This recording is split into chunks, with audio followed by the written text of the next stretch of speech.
up, speak life over yourself. Before you go to sleep, speak life over yourself. Say, I am worthy, I am enough, I am confident, I am credible, I am valid, I am intelligent, I am wise, I am strong, I am a warrior, I am handsome, I am beautiful, whatever. What's good, family? Welcome back. You're checked in with Ameer and Naseer. Before we get started with today's video, family, as always, I wish you all inner wealth, which we know is the overall state of our holistic health. In today's video, family, we're going to be talking about the art of letting go, the importance of letting go of people, places, things, ideas, and trauma that doesn't serve God or serve our pursuit of fulfilling our soul's purpose, and simply letting go of things that are outside of our locus of control and only focusing on things that are within our locus of control. And so I'll start with number one, people.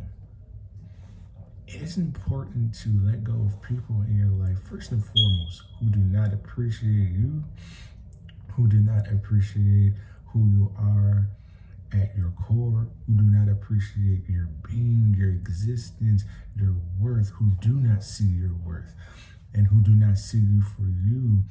You need to let go of these people. Let go of the naysayers. Let go of the people who doubt you. Let go of the people who question you.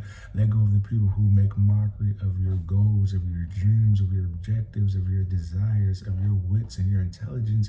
You simply want to let go of people who do not have your best interest in mind, and at every given moment, at every given chance, they take an opportunity to speak ill will over your name, over your life, and over your circumstances. You want people around you who are supportive, who are loyal, who love you for you, appreciate you for you, who celebrate you for you, who see your worth, and who acknowledge your worth.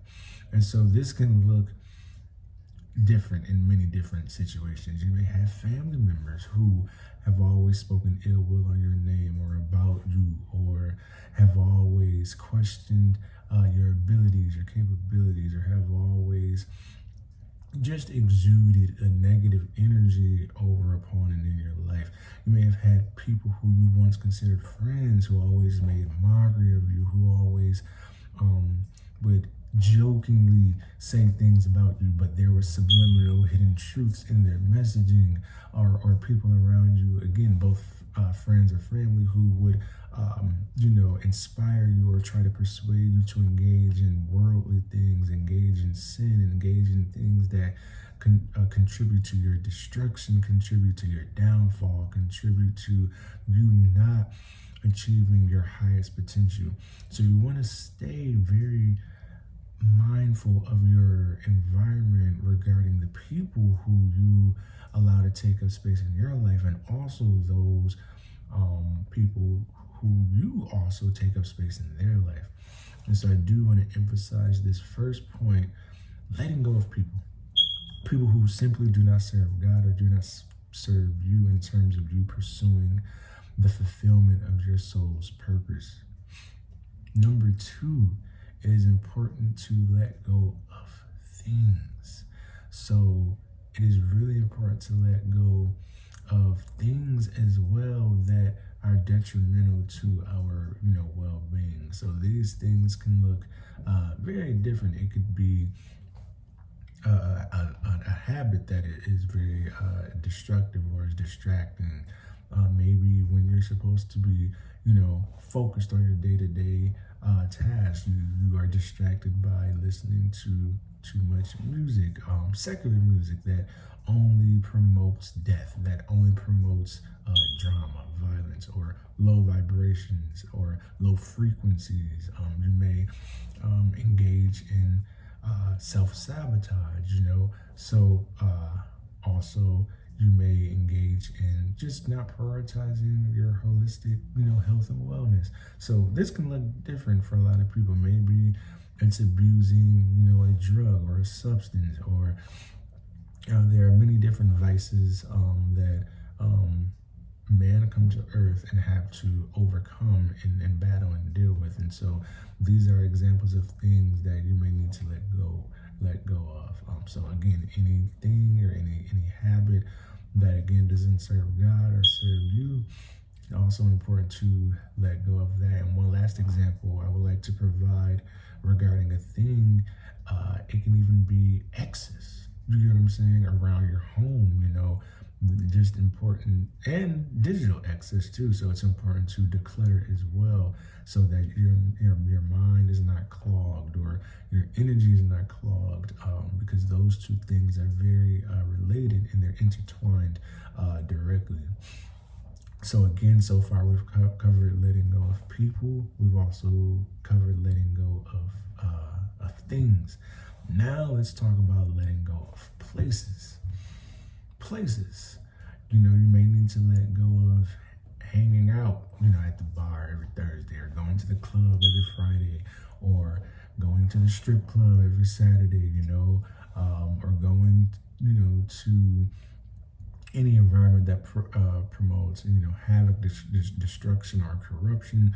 It can even be a place that the people who dwell there bring negative energy. Any place that you can identify that it attracts a negative crowd, or it attracts a negative energy, or it attracts a negative, outcome, you want to avoid those things. You really want to avoid, entering any physical places that literally attract negative or demonic energy.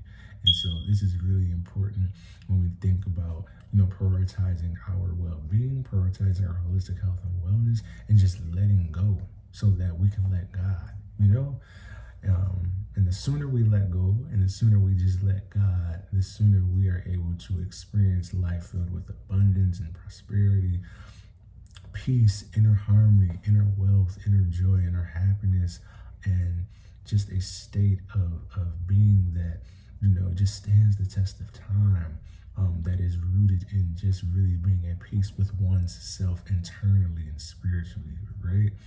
And so, again, we've covered letting go of people, we've covered letting go of things, we've covered letting go of places.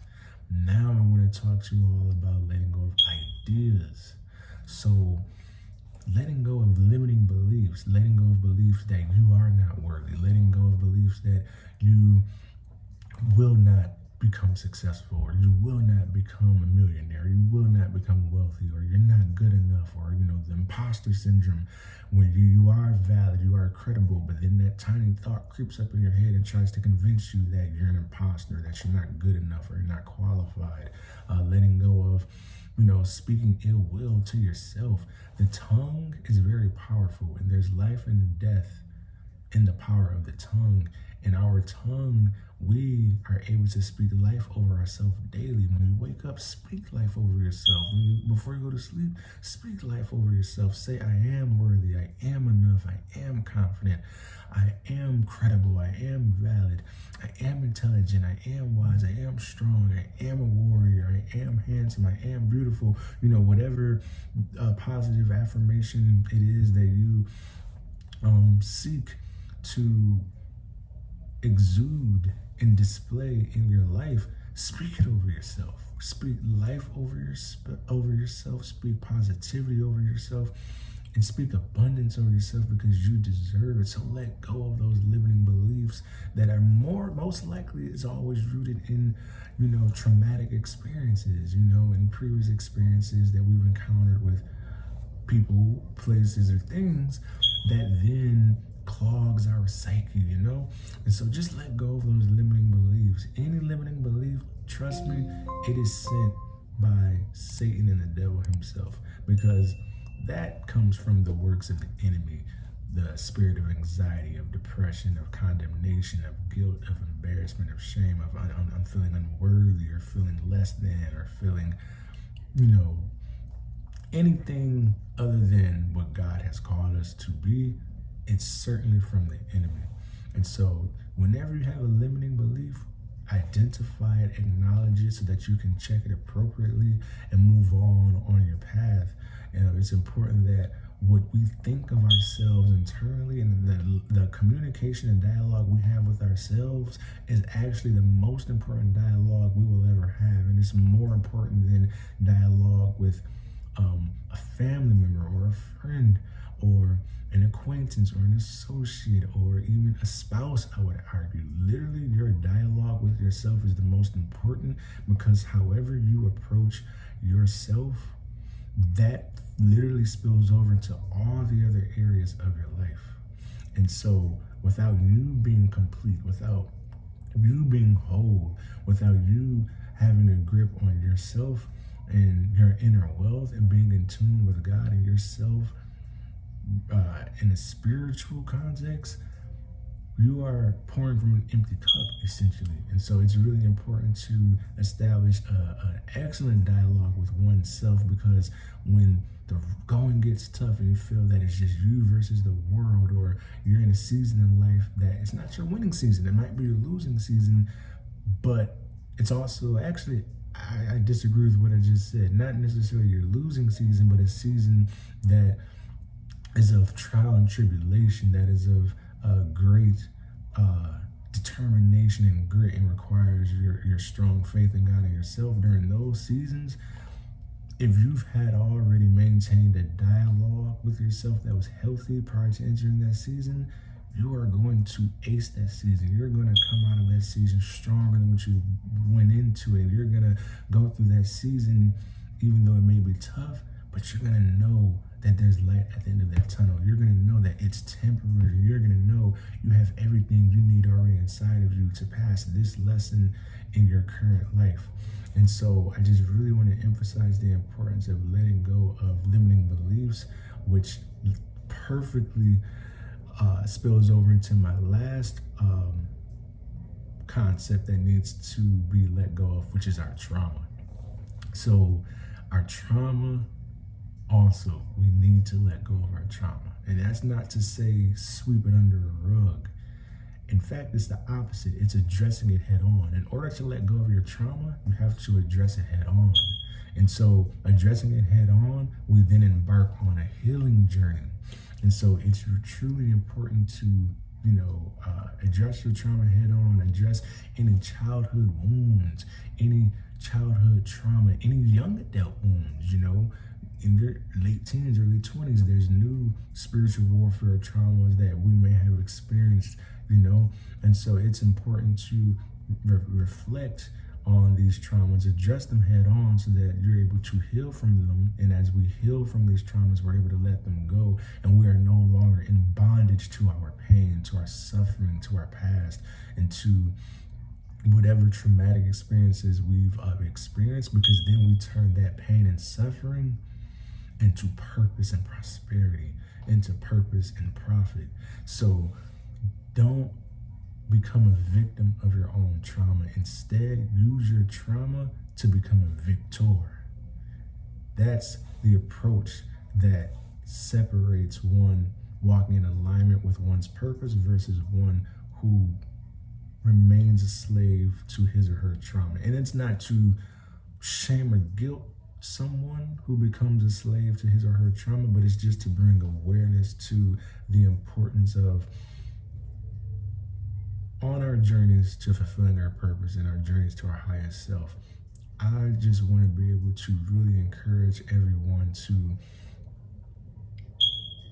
prioritize mental, emotional, and intellectual well-being and truly embark on a journey of healing. I think we all are, and you all are, deserving of a life that is filled with peace, harmony, abundance, joy, and happiness. And letting go of our trauma is a key factor in that. And it is unfortunate, we do live in a time where the suicide rates are extremely high, and they're extremely high for young Black men, and honestly, Black men of all ages. And so we live in times where, suicide rates are high. Some people don't know which way to turn. Some people feel that they don't have any help or anyone to turn to or look to. Some people have given up on their faith and hope in God. This is how cruel the world is, that some people, unfortunately, they do check out. And so I just want to emphasize the importance of letting go of people, places, things, ideas, and traumas that don't serve God or serve us in pursuit of our purpose, because it is when we engage in the act of letting these things go where we free ourselves from psychological shackles, intellectual shackles, emotional shackles, mental shackles, physical shackles, and the list goes on. And the more we let go and the more shackles we let loose from our existence, the more we are able to show up as our true divine selves and see ourselves how God truly sees us. And as we continue to embark on our journey of letting go and letting God, it's a beautiful journey, and that doesn't mean that it's going to be an easy journey. But the reason why I say it's beautiful is because the journey of evolving in God, the journey of evolving spiritually, while it's not a linear trajectory, while it's not all roses and flower petals and good news, it's still beautiful in the aspect that Earth is a classroom. We are students of Earth, of God, of this life, and it's not an easy path. But those who commit to the path experience the greatest testimonies, breakthroughs that just stand the test of time. And so again, family, I hope today's video resonated with someone. I hope it resonated with you all. Just remember to let go. Let go of what you can't control to focus on what you can control. Let go of people, places, things, ideas, and traumas that don't serve God or serve yourself as you pursue your fulfillment of your soul's purpose, and truly commit to prioritizing your holistic health and wellness journey in the act of letting go. And so again, I hope you enjoyed today's video, and I look forward to seeing you all in the next video, which I will talk about the illusion of the rat race and why you shouldn't sacrifice your health. So again, family, I love you always, and again, I wish you all inner wealth, which we know is the overall state of our holistic health. Peace.